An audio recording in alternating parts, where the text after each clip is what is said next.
Um, I want you to just imagine something for a second. Picture a world where your primary care physician is, like, entirely in your pocket. Right. There are no waiting rooms with year-old magazines. There's no agonizing phone tag with a receptionist just to get an appointment, 3 weeks from now. Yeah. Oh, the worst. And crucially, it's an environment that's completely free of any judgment. But here is the part that sounds a bit like a sci-fi novel. Hmm. Imagine this digital clinic actively knows you're getting sick, or that your overall biological health is, trending in the wrong direction, before you even feel the very first symptom. Well, we're actually looking at the blueprints for exactly that kind of reality today. I mean, this isn't theoretical anymore. No, it's really happening. Exactly. We're analyzing the internal Q1 2026 investor deck for HIMS and HERS, and it lays out a step-by-step framework for how they're attempting to completely rewire the healthcare experience. Right. They're moving away from the traditional model of just waiting for you to get a cold and moving toward actively managing your overall well-being. They even quantify this with a metric they call your biological age. Okay, let's unpack this, because the mission of this deep dive Wow. is to really figure out how a company evolves from, a telehealth app that prescribes hair loss medication into a comprehensive engine for human health. Yeah. And to understand why this shift is happening, we have to look at the massive void they're trying to fill.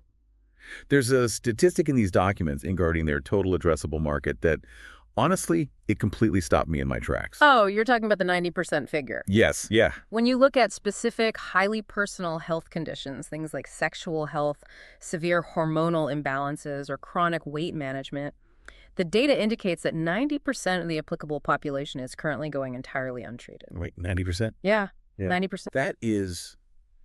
That's an astronomical failure rate for traditional healthcare.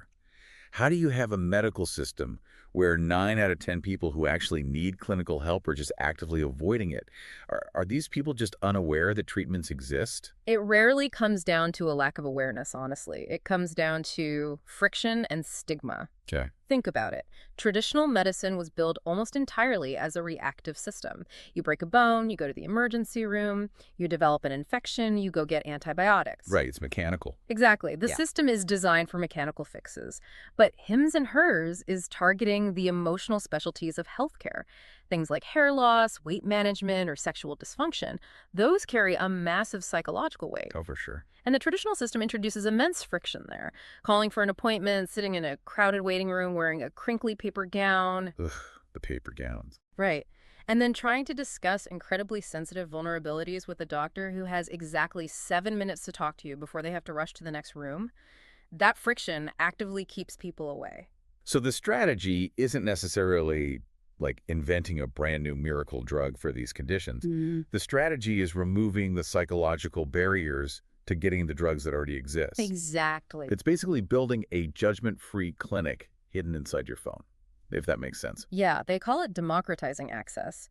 The promise is that a user gets connected to a board-certified medical professional within 24 to 48 hours, entirely from their couch. Wow. And they couple that with completely transparent upfront pricing. There's no mystery bill arriving in the mail 6 months later. Right, which is huge. And they deliberately split this into distinct, culturally relevant branding HIMS for men and HERS for women. By creating a specific cultural resonance, they take conditions that people usually whisper about in shame, and they turn them into everyday lifestyle conversations. Which perfectly explains why making things transparent and fast is enough to capture that 90% of the market. But to scale that up, you can't just rely on a massive army of doctors doing Zoom calls all day. No, definitely not. You have to automate. And this is where things get incredibly high-tech. They're moving way beyond basic telehealth video consultations and turning the platform into this highly personalized, AI-driven, data-heavy dashboard of the human body. Yeah, the user interface they're deploying is, well, it's less like a medical chart and more like a physiological mirror. They're analyzing up to 75 different biomarkers for a single user. Hold on.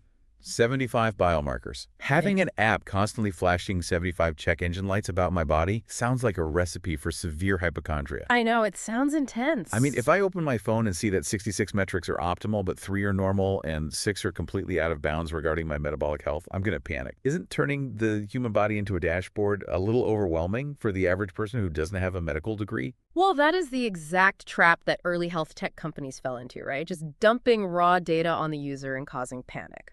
Yeah. But this raises an important question about how modern AI triages information. The system here relies on what they call a closed-loop network. Ooh.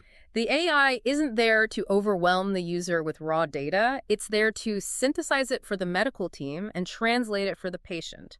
It takes all of those complex, unstructured inputs, lab results, wearable tech data, self-reported feelings, and routes them through an AI triage system called MedMatch. So MedMatch acts like an air traffic controller for your biology. That is a brilliant way to look at it, actually, because if your biomarker for, say, fasting glucose comes back at 105 milligrams per deciliter, which is slightly out of the optimal range, Right. MedMatch doesn't just flash a scary red warning on your screen. It translates that clinical data into a simple, actionable step. Oh, I see. The doctor gets the clinical alert, but the user just gets a notification saying, hey, let's adjust your morning protein intake this week. Or here is a 3-day habit tracker to help stabilize your energy. It distills the medical jargon into a daily to-do list. And it isn't just looking at blood tests, right? Hmm. They're utilizing AI to summarize doctor consultations, to automatically adjust dosages for medications, and actually, this is the part that really surprised me. They're running sentiment analysis on a patient's text messages. Yeah. So they're reading my private messages to see if I'm anxious about my treatment. That borders on feeling a little invasive. I get that. It sounds incredibly futuristic and perhaps a bit daunting, but think about the utility in a medical context. Okay. The system is reading the text to determine urgency.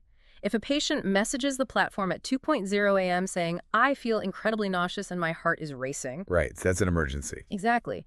The sentiment analysis immediately flags that as a high-priority clinical event. It spots potential adverse side effects and bypasses the standard customer service queue to get a doctor's eyes on it instantly. Oh, wow.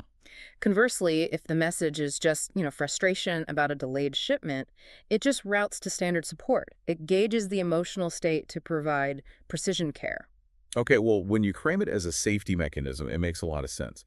And we actually see how this plays out in practice with the customer personas they use to prove this concept in the deck. Right. Because the ultimate goal here isn't just a single transaction where you buy some medication and never come back. They're trying to gamify human health the way an app like Duolingo gamifies learning a language. Yeah, that's a great comparison. They want to deepen the customer relationship over years. The behavioral psychology at play here is fascinating. Let's look at one of the pathways they track. Take a persona they call Damien, who is in his mid-40s. Okay. He comes to the platform and is diagnosed with suboptimal testosterone. Specifically, his lab work shows 420 nanograms per deciliter. Which is on the lower end of the spectrum and probably causing him fatigue or mood issues. Precisely. Now, in traditional medicine, he might get a prescription, and the doctor says, all right, see you in 6 months. Right. Good luck. Exactly. But on this platform, Damien charts his progress over 5 different subsequent lab tests. He watches that 420 number slowly climb toward the optimal range, and the whole time he is utilizing 247 messaging with his care team to manage his anxiety about the treatment side effects. It creates a behavioral loop. Every time Damien takes a lab test or sends a message, the system gets smarter. Yep. Then there's Anna, early 50s. She takes a test and gets the tough news that her biological age is 57. Wow, yeah. Meaning her body is aging 5 years faster than her actual chronological age due to hormonal imbalances. But instead of just handing her a pill for menopause, the platform provides visual, interactive education on estrogen and estradiol. That's huge. It explains the mechanics of hormone decline and then uses daily pill reminders to keep her consistent. And then compare Anna and Damien's journey to a third user, Richard, who is in his late 30s. Right, the weight loss persona. Yeah, he's tracking a 3.5-pound weight loss, maintaining a 2-day habit streak on the app, and monitoring his metabolic health. Every single interaction these 3 unique users have is feeding back into the system, creating what the company calls structured data. Because unstructured data is just noise. It's a bunch of random text messages and disjointed lab results. Exactly. But structured data is organized, actionable intelligence. It creates a massive competitive advantage. Better data leads to clinical excellence because the algorithms can predict patient outcomes with incredible accuracy. Right. That clinical excellence leads to higher brand trust, which ultimately drives massive subscriber retention. The users simply don't leave because the platform literally knows their body better than they do. It's a classic flywheel effect. Yeah. It is like a streaming algorithm, but instead of predicting what movie you want to watch next based on your viewing history, it's predicting what your metabolism is going to do next based on your blood work. Yes. But here's where we hit a massive logistical wall. Software alone cannot physically manufacture and deliver a customized pill to your doorstep. No, it can't. To deliver on the promise of a 24-hour turnaround for a highly personalized treatment, you can't just rely on the local corner pharmacy. You have to physically build the supply chain from scratch. And the physical infrastructure required to make this digital magic happen is staggering. We're talking about a physical footprint of over 1 million square feet of U.S. facilities. But this is where my mental image of a telehealth company completely broke down. Really? Yeah, you think of these companies as a bunch of servers and app developers sitting in a trendy office in Silicon Valley. Right. But they are buying up massive plots of land. They're launching a dedicated peptide facility in California in 2025. Right. They acquired a company called Your Bio specifically to control at-home blood testing capabilities. And they have sprawling 503A and 503B compounding pharmacies in Arizona and Ohio, with the Ohio facility expanding to over 650,000 square feet alone. It's massive. What is the difference between a 503A and 503B pharmacy, and why is owning them such a big deal? Well, that's the core of their entire physical strategy. To explain it simply, a traditional pharmacy just dispenses mass-produced drugs made by big pharmaceutical companies. Okay. But a compounding pharmacy mixes and creates customized medications from base ingredients. A 503A facility creates these custom compounds for one specific individual patient at a time. Got it. So it's made to order. Right.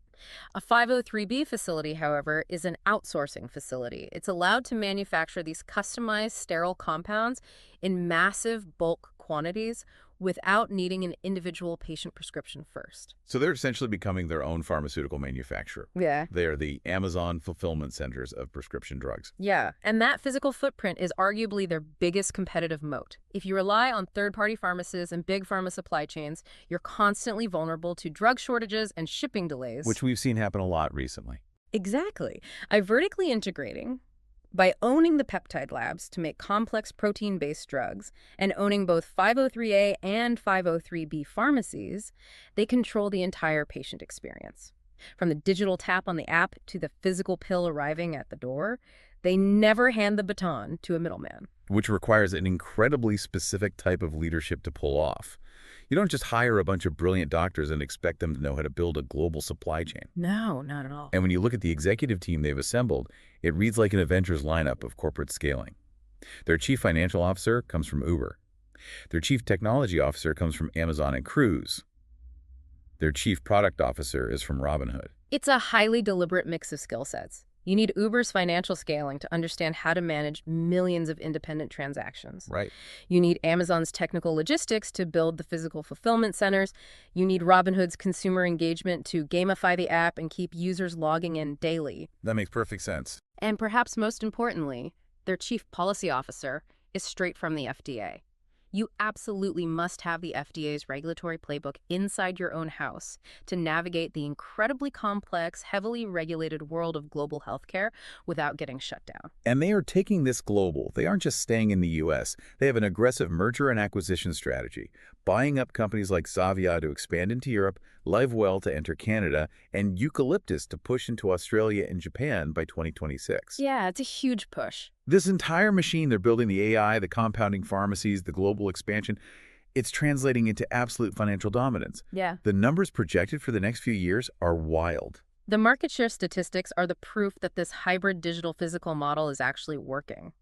They grew their total revenue share in their specialized markets from 13.0% in 2021 to an estimated 51.9% in 2025. Let's just pause on that. Going from 13% to nearly 52% market share in 4 years would be impressive in the software industry. Right. But in healthcare, healthcare is notoriously slow, heavily bureaucratic, and resistant to change.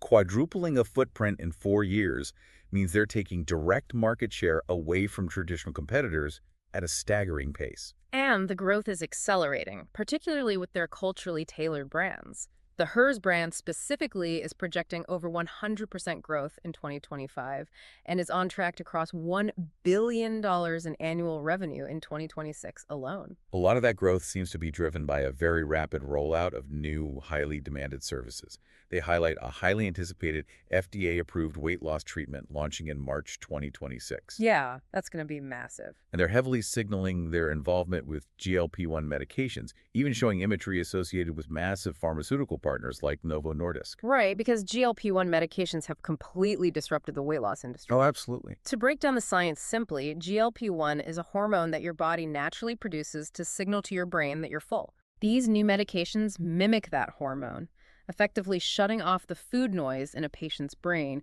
and drastically reducing appetite. By integrating these highly sought-after treatments into their frictionless, AI-driven platform, they're capturing a massive wave of consumer demand. And all of this culminates in their financial goals for the end of the decade. By 2030, they're projecting over $6.5 billion in revenue and over $1.3 billion in adjusted EBITDA. Adjusted EBITDA is a vital metric here. To strip away the financial jargon, it essentially measures the real cash a business makes from its actual day job before accountants factor in things like taxes, debt interest, and depreciation. Okay, so it's the actual operating profit. Yes. It proves they aren't just burning through investor cash to temporarily buy growth. They are projecting massive, highly profitable scale.